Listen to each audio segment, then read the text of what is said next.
കുറച്ച് റീൽസ് വെച്ച് സേവ് ചെയ്ത് കൊടുക്കണം. അങ്ങനെ എഴുതി വെച്ച് തന്നിട്ടുണ്ടാകുന്നത്.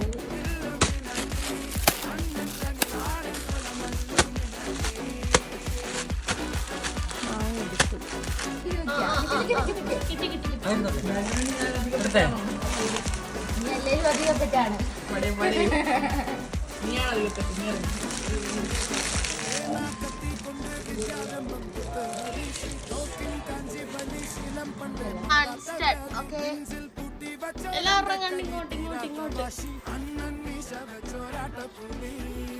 Okay set